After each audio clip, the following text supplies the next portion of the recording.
गया हूँ मैं फेमस लड्डू को चखने के लिए और आपको भी दिखाने के लिए। सरायकेला का लड्डू खाने को मिल जाएगा, देखने को मिल जाएगा। चलिए मैं आपको दिखाता हूँ। ऐसे जीर्णोद्धार कर दिया कि क्या ही पूछो इसके बारे में। यहाँ पे दो बड़े से स्टेचू, एक नंदी महाराज की, एक सांप की दिख रही होगी आपको। जाना जाता है और महिलाएं यहाँ पे पूजन करती है। आप यहाँ के चमत्कारी पत्थर का दर्शन कीजिए, जो बिल्कुल पत्थर कम शिवालय ज़्यादा लग रहा है। स्वागत गाइस आप सबों का एक बार फिर झारखंड के पद यात्रा वाली सीरीज़ में। और ये आज 75वां दिन हो गया।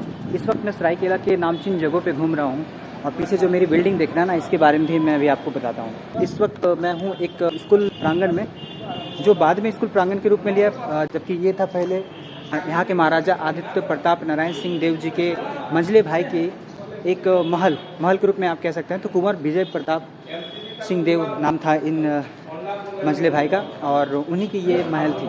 और इस महल को उन्होंने दान में दे दिया एक स्कूल के रूप में। और यहाँ पे बाकी चीज़ें आप देख सकते हैं। जैसे कि बिल्डिंग की स्ट्रक्चर देखने से लगती है कि 100 साल पुरानी है, बट मैं आपको बता दूं कि पहले भी ये एक स्कूल के रूप में था और नहीं पता कि उस वक्त कौन सी स्कूल था, बट अब स्कूल है लड़कियों के विद्यालय के रूप में। और यहाँ जो पुराना कुआं मैं आपको दिखा रहा हूँ ना, इस कुआं की पानी जो ना तब भी ऐसे थी और अभी ऐसे ही है। डिफरेंस क्या है ये तो वक्त ही बताएगा, तो मैं बता नहीं सकता हूँ। पर एक चीज़ मैं जो आपको दिखाना चाहता हूँ, उस टाइम भी मंडप अलग से हुआ करता था ना घरों में। आप गांव में जब देखेंगे तो एक अलग दायरे में मंडप बनाया जाता था। ये है मंडप का पुराना वाला रूप, जो कि अभी रूपांतरित कर दी गई है नए स्ट्रक्चर्स के साथ। ये गार्डन्स बिल्कुल उस टाइप की जैसी ही लग रही, बट ये जो है वो महल बीच में थी और ये सारे जो जगह थे ना वो गार्डन्स के लिए थे।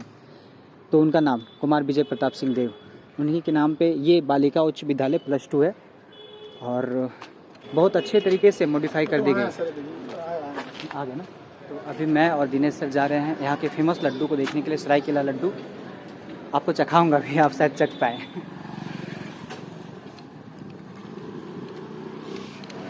तो आ गया हूँ मैं फेमस लड्डू को चखने के लिए और आपको भी दिखाने के लिए। वैसे 2 दुकानें हैं यहाँ पे सरायकेला में, इसमें से एक इस दुकान में आपको सरायकेला का लड्डू खाने को मिल जाएगा, देखने को मिल जाएगा। चलिए मैं आपको दिखाता हूँ। इन्हीं के यहाँ पे मिलेगा। जोहार सर, आपका जोहार। मैं तो इतना बड़ा हूँ नहीं कि आपसे हाथ मिला सकूँ, प्रणाम करता हूँ आपको। और अभी हम इनके यहाँ पे देखेंगे सरायकेला लड्डू। आप हमें दिखा सकते हैं सरायकेला लड्डू? चलिए गाइस, तो मैं आपको लड्डू बनते हुए भी दिखाना चाहता हूँ। मैं तो यहाँ पे हूँ और मैं आपको दिखाऊँगा, क्योंकि ये ना बहुत विशेष लड्डू है। आप सोच रहे होंगे बूंदी की लड्डू, बिल्कुल नहीं, बूंदी की तो बिल्कुल भी नहीं है। पहले तो मैं आपको बनते हुए दिखाना चाहता हूँ और उसके बाद फिर मैं बताऊँगा सारी चीज़।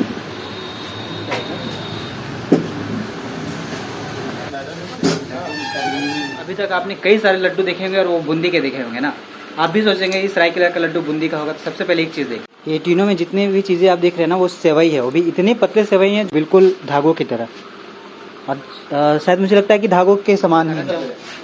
आपको बताना चाहूँगा यहाँ का रेसिपी, अंकल से भी जानेंगे। तो ये बहुत मज़ेदार होने वाला है, क्योंकि सरायकेला लड्डू तो आपको बहुत जगह पे देखने के लिए मिल गया होगा। और अब हम जानेंगे यहाँ पे कि बनता कैसे है और अंकल से पूछेंगे कि क्या कहानी है। चलिए जानते हैं। तो सारा चीज़ अब अंकल से हम जानेंगे कि आखिर इसकी कहानी कब से स्टार्ट होती है और ये बनाने में आपको कितना वक्त लग जाता है और क्या रेसिपी है। उसके पहले ये देखिए मशीन है इसका, इस मशीन से बनता है वो सेवई। अंकल, तो ये कब से बनना स्टार्ट हुआ? ये हम लोग का, हाँ, हम लोग का ये 79 से 1979 से। 1979। अच्छा। और मतलब मैं देख रहा हूँ कि बहुत ही पतले पतले सेव है। इसके कॉन्सेप्ट क्या है? मतलब यहाँ का जो आदमी था वो तो बहुत आपका पुराना है पहले से। जी। वो मशीन अलग है। अच्छा, कहाँ है मशीन? वो देखिए, वो मशीन में दिखाई पहले। मतलब अच्छा, पुराना मशीन भी यहाँ पे आपने रखा है? वो सब पुराना मशीन यहाँ हम लोग बनाते थे उस सरायकेला के लिए जी। इसे मशीन बना करके उसका ये में लोहा प्लेट में अच्छा छेदा, वो प्लेट निकल गया ना थोड़ा। कहाँ है प्लेट? अच्छा। तो ये पुरानी मशीन थी और इस पुरानी मशीन को हाथ से करते थे? हाँ, ये सब हाथ में ऐसे करके घुमाते थे। जी। घुमा करके सेव पड़ता था, उसके बाद जैसे धीरे धीरे बहुत गर्मी हुआ, अब आदमी लोग करने नहीं खोजा तो हाँ, मशीन निकल गया। अच्छा। तो हम लोग जाकर के फिर खोज करके अपना मशीन ला करके अभी इसको सेव लड्डू के लिए कर रहे हैं। अच्छा। कितना डिमांड है इस लड्डू का अभी यहाँ पे?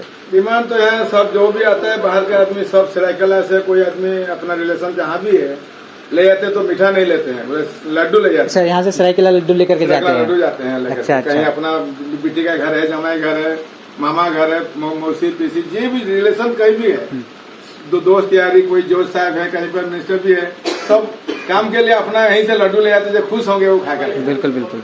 तो कैसे रुपए किलो लड्डू यहाँ पे बिक जाता है? यहाँ अभी 240 रुपया किलो है। 240 पहले तो बहुत कम था। अच्छा अच्छा। अभी 240 रुपया। सब महंगाई जैसे जैसे बढ़ रहा है जी, तो लड्डू का दाम भी ऐसे बढ़ रहा है। अंकल तो जैसे कि अभी मेरे वीडियोस बहुत दूर दूर के लोग देखना चाहेंगे, अगर डिलीवरी है तो जब यहाँ पे लोग संपर्क करेंगे, जैसे कि मैंने आपके तो वो चिट्ठी डाल रखे वहाँ पे, कांटेक्ट नंबर आ जाएंगे उसमें, तो कहाँ तक डिलीवरी हो पाएगी?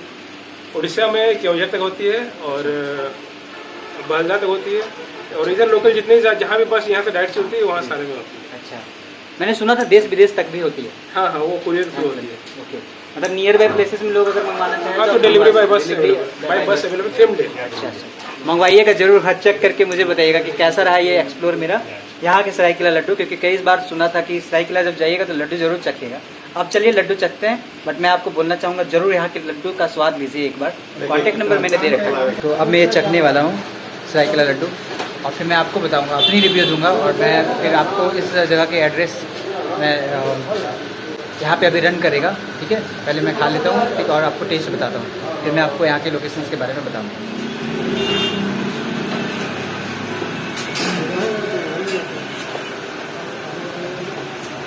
वाकई में हर जगह से एक अलग टेस्ट मुझे मिल रहा है।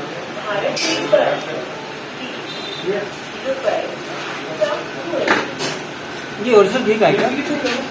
फाइनली लड्डू को टेस्ट करने के बाद अब हम चल रहे हैं कुदर साई, जो कि यहाँ का फेमस शिव जी का मंदिर है। वैसे अगर आप ये शॉप में पहुँचना चाहते हैं, लड्डू को चखना चाहते हैं, तो सरायकेला के इस गैराज चौक में आए, और ये सुबह स्नैक्स एंड स्वीट्स है जो कि ट्रेंड्स के बगल में, यहाँ तक पहुँचे। और जब आप लड्डू खा लें तो ऐसे ही मेरे जैसा नगर भ्रमण करने के लिए निकले, क्योंकि कई सारे नामचीन जगह हैं घूमने के लिए।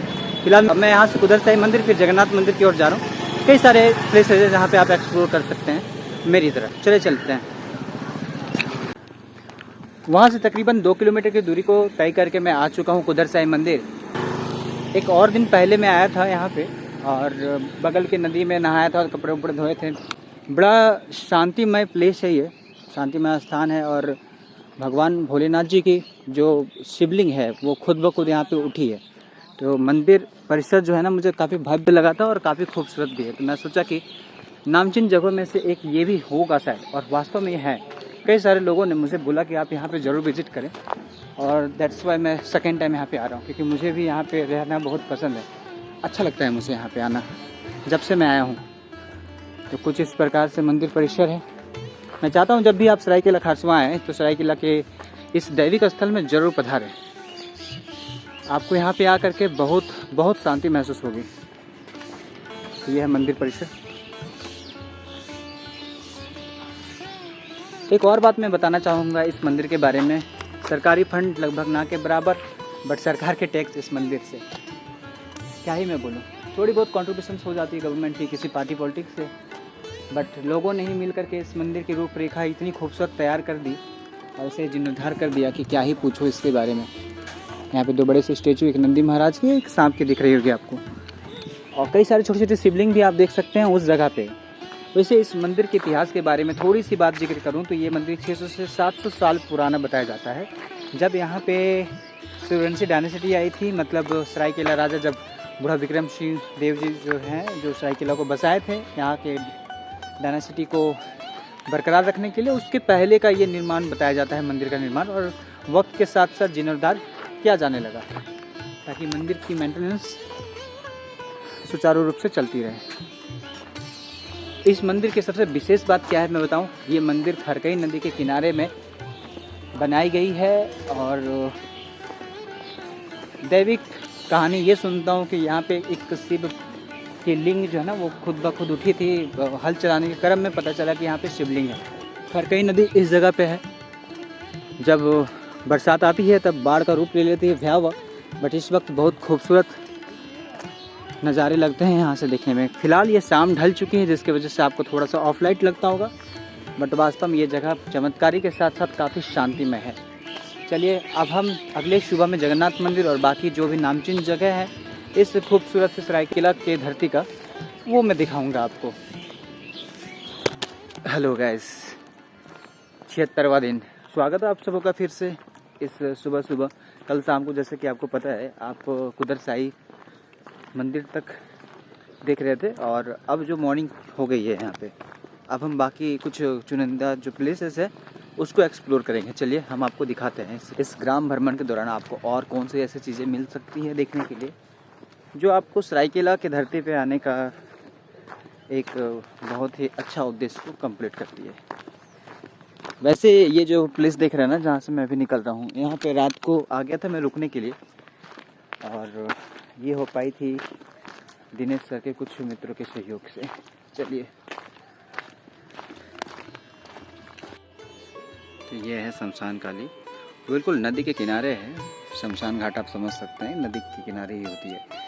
तो ये है शमशान काली, बहुत ही प्रचंड और बहुत महाशक्ति के नाम से इनको जाना जाता है। और भगवान भोलेनाथ जी का मंदिर बिल्कुल इसी रास्ते में सीधा में आगे में है, कुदर साई के नाम से जो जाना जाता है। वो मंदिर के अंदर जाकर के माता का दर्शन तो आपको नहीं करवा सकता हूँ इस वक्त, क्योंकि मुझे ये बात ठीक नहीं लगती है कि मंदिर परिसर के अंदर कैमरा बहुत ज़्यादा यूज करूँ। एटमॉस्फेयर तो दिखा ही सकता हूँ। तो ये रहा, यहाँ पे भी लोग आते हैं और काफ़ी अधिक मात्रा में आते हैं। तो बीच में एक माँ झुमकेश्वरी का दरबार मिला है, कई सारे लोग यहाँ पे आते हैं पूजन पाठ करने के लिए। नारियल भी टंगी हुई यहाँ पे देख सकते हैं और लोग यहाँ पे आकर के पूजा प्रार्थना करते हैं अपने मन की शांति के लिए और कई सारे मनोकामनाएं पूर्ण होती है। इसकी वजह से यहाँ पे चुनरियों में नारियल को बंधे हुए आप देख सकते हैं। इसी रास्ते में मिला मुझे, इसी रास्ते में आगे में मैजना घाट मिलेगा और जगन्नाथ मंदिर भी, क्योंकि ये नगर भ्रमण कर रहे हैं। एक दिन सरायकेला अगर आप आते हैं तो कहाँ कहाँ घूम पाते हैं और क्या ऐसे फेमस चीज़ें है जिसको आप भूलना नहीं चाहेंगे, उस रिगार्डिंग मैं इस ब्लॉग को शूट कर रहा हूँ। चलिए आगे चलते हैं, क्योंकि सुबह का वक्त है, कुछ खाया नहीं हो तो थोड़ा सा एनर्जी नहीं बन पा रही यार। रास्तों में दूर दराज शहर से सरायकेला बस स्टैंड देखने को मिला, वो भी नया बस स्टैंड है। और इस प्रकार कह सकते हैं कि नगर का विकास किया जा रहा है, क्योंकि नगर मुख्यालय है, ये जिला मुख्यालय है। मैं अभी उधर से होते हुए आया, ये रास्ता जाता है चाईबासा, आप जा सकते हैं और चलियामा भी जा सकते हैं। अभी इधर से मिर्गी चिंगड़ा नामक देवी का स्थल में जाएंगे, पर उससे पहले हम इधर जाते हैं गांधाम में। एक और भाई साहब मिल गए, कैसे आप? वैसे ये जो जगह मैं आपको दिखा रहा हूँ ना, बिल्कुल थाना से, सरायकेला थाना से 1.5 से 2 किलोमीटर के दरमियान में सारे जगह हैं। इसी वजह से मैं सारी चीज़ें को एक्सप्लोर करके दिखा रहा हूँ। देख सकते मैजना घाट नाम ही है, जाना जाता है यहाँ के एक दैविक स्थल के रूप में। जो आप कुदर साई देखे थे वो और ये दोनों भाई माने जाते हैं। मतलब ये पौराणिक स्थल है और पुरातात्विक स्थल भी है। पुरातात्विक मतलब रिसर्च की विषय भी है, क्योंकि 800 साल हजार साल में कौन सी किन की एम्पायर चलती थी और क्या सारी चीज़ें थी, क्योंकि धरती से खुद शिवलिंग मतलब निकली हुई है। तो ये छोटी मोटी चीज़ें नहीं होती है, ये आपकी एक धरोहर के रूप में है। इसी वजह से इन चीज़ों को मैं एक्सप्लोर कर रहा हूँ। ये है मैजना घाट नामक दैविक स्थल का नवनिर्माणाधीन पार्क। आप सबों का स्वागत है मैजना घाट के इस पावन धरती में। और प्रथम दृष्टया इस मंदिर को जो मैं देख पा रहा हूँ वो बिल्कुल राजाओं महाराजाओं के टाइम पे जो मंदिरों की आकृति हुआ करती थी, इंफ्रास्ट्रक्चर हुआ करता था, बिल्कुल हुबहू उसी की भांति। नदी किनारे भोलेनाथ जी की मंदिर, आहा सुकून है, बम बम भोले। तो इस वक्त द्वान साई में हूँ, लोग तो कहते हैं इस जगह का नाम वही है। अभी धोबी बस्ती से होते हुए इधर आया हूँ। जगन्नाथ मंदिर जो हमारे सरायकेला खारसा में स्थित है, जो कि सबसे पौराणिक मंदिरों में से एक मानी जाती है, पुरानी मंदिरों में से। छौ नृत्य की जो कला है उसको एक छोटे छोटे मूर्तियों में दर्शाई गई है मंदिर के ऊपर। मैं वहाँ जा रहा हूँ आपको यही दिखाने के लिए विशेष तौर पे। एक और बात, छौ नृत्य की जब बात आई है तो छौ नृत्य में यहाँ पे हमारे भोक्ता पर्व जो होती है चैत्र और बैसाख के बीच में, उस वक्त की बात है ये। और छौ नृत्य का कला जो है सरायकेला खरसुआ के एक यूथ फॉर्म से आता है। और कई सारी चीज़ें जो है सरायकेला के छौ नृत्य के वाले ब्लॉग्स में डालूंगा मैं उसको सेपरेट तरीके से। तो उससे प्रभावित होकर के मैं इस मंदिर को शूट करने के लिए जा रहा हूँ, क्योंकि जगन्नाथ मंदिर में से एक ये इकलौता ऐसा मंदिर है जिसमें छौ नृत्य की कलाएँ जो है दर्शाई गई है। तो ये मंदिर की दीवारें, थोड़ी बहुत वीडियोस में दिखा रहा हूँ आपको। एक पूरे एक्सप्लोरेशंस के लिए मुझे लगता है कि आपको खुद विजिट करना चाहिए। ये रहा प्रभु जगन्नाथ की मंदिर और दीवारों पे छौ नृत्य की कलाएँ जो है ना अंकित की गई है। ये बात इस मंदिर को और विशेष दर्शाती है।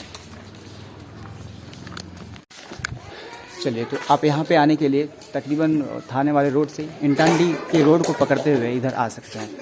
आइएगा ज़रूर, इस सरायकेला के खूबसूरत से मंदिर में विजिट जरूर कीजिएगा। चलिए अब मैं आपको लेकर के चलता हूँ मिर्गी चिंगड़ा। बहुत ज़्यादा धूप है, बट मुझे ये आज आखिरी दिन मिला है तो इसमें मैं शूट करके जाना चाहूँगा। तो गाइज़ फाइनली एक ऐसे जगह पे पहुँच गया हूँ मैं जिसका वेट आप शायद कर रहे होंगे। इस सरायकेला के सबसे फेमस स्थानों में से एक है ये। यहाँ पे कभी पांडव अपने रथ को लेकर के आए थे और पहाड़ों में जो है ना निशाने हैं उनके रथों की। इसके साथ में एक ऐसे जगह पे जा रहा हूँ अभी इस वक्त जहाँ पे एक खास तरह का पूजा पाठ या पर्व त्यौहार होती है मकर संक्रांति के बाद वाले शनिवार को, जहाँ पे सिर्फ और सिर्फ महिलाओं का प्रवेश होता है। मतलब पूरी दुनिया में एक इकलौता खास पर्व त्यौहार या फिर एक ऐसा जगह जहाँ पे सिर्फ और सिर्फ महिलाएं जा सकती हैं, पुरुष नहीं। आम दिनों में पुरुष विजिट कर सकते हैं। तो ये वो जगह है और ये जगह का नाम है मिर्गी चिंगड़ा। और अभी फ़िलहाल मैं इस नदी की धारा को पार करके जाऊँगा, बट उसके पहले मैं बता दूँ जितने भी पत्थरें आप देख रहे हैं ना उसके सारे के सारे मुँह जो है ना मुख वो कलिंगा की ओर, मतलब दक्षिण की ओर, यहाँ से मतलब जो कि ओडिशा पड़ता है, जिधर से खरकई नदी आ रही है उधर दिखती है। सारे के जितने भी बड़े पत्थर हो या छोटे पत्थर हो सबके। चलिए मिर्गी चिंगड़ा के कुछ दर्शन आपको करवाएं और उसके बाद फिर यहाँ से हम जाएंगे। तो गाइस फाइनली कटीले रास्तों को पार करके ना आ चुका हूँ मैं एक ऐसे जगह पे जिसको आप खुद अपने आंखों से देखो, देख करके विश्वास नहीं कर पाओगे। यहाँ पे होती है पूजा, मिर्गी चिंगड़ा नाम से इस जगह को जाना जाता है और महिलाएं यहाँ पे पूजन करती है। आप यहाँ के चमत्कारी पत्थर का दर्शन कीजिए, जो बिल्कुल पत्थर कम शिवालय ज़्यादा लग रहा है और ये नाग के रूप में मुझे लग रहे हैं पत्थर। अब बीच में प्रभु की थोड़ी सी छवि लग रही है मुझे, आप देख सकते हैं यहाँ पे। कितना अद्भुत है यार, ये तो विश्वास नहीं मुझे हो रहा है अपने आंखों पे देख करके। ये तो दैविक स्थल माना जाता है और इसके साथ ही यहाँ पे देखो इतने सारे पेड़ पौधे। ये अमूमन तब होते हैं जब या तो मिट्टी होती है या फिर कुछ ऐसे दैविक स्थल होते हैं, ठीक है। और ये दैविक स्थल है इसी वजह से, क्योंकि मिट्टी कहाँ मिलेंगे आपको यहाँ पे, जबकि इतने बड़े बड़े हरियाली पेड़ वो भी इस टापू में। तो इन कटावदार नदी के बीच से और जो भी माता है यहाँ पे या प्रभु हैं, इस क्षेत्र से मैं अब इस ब्लॉग को अब यहीं पे एंड करना चाहता हूँ। उम्मीद करता हूँ कि ये वाला ब्लॉग आपको बहुत अच्छा लगा होगा। सरायकेला के कुछ फेमस प्लेसेस या सरायकेला लड्डू के बारे में, छौ नृत्य के बारे में एक सेपरेट ब्लॉग बनाऊंगा और मैं कुछ पिक्चर्स यहाँ पे जरूर क्लिक करवाना चाहूँगा बिकॉज एक यूनिक प्लेस है। तो मिलते हैं आपसे बाकी सभी अन्य ब्लॉगों के साथ। सरायकेला खरसवा के धरती से मुझे बड़ा प्यार हो गया है यहाँ पे आने के बाद। तो जो भी लोग यहाँ के सरायकेला के लोग देख रहे हैं और कुछ करेक्शंस करना चाहते हैं ऐड ऑन कर सकते हैं कमेंट सेक्शंस में, क्योंकि इस जगह के बारे में मुझे बहुत ज़्यादा कुछ नहीं पता। तो प्लीज़ आप ऐड ऑन कीजिएगा, अपने कमेंट्स पोस्ट कीजिएगा, मैं उसको पिन कर दूंगा। और चलते हैं इस दैविक स्थल से, अब आज्ञा दीजिए मुझे। झारखंड के अन्य ब्लॉगों के साथ मिलूंगा पद यात्रा के दौरान। तब तक के लिए खुद का ख्याल रखें, खुश रहें, don't forget keep flying keep running. जोहार झारखंड।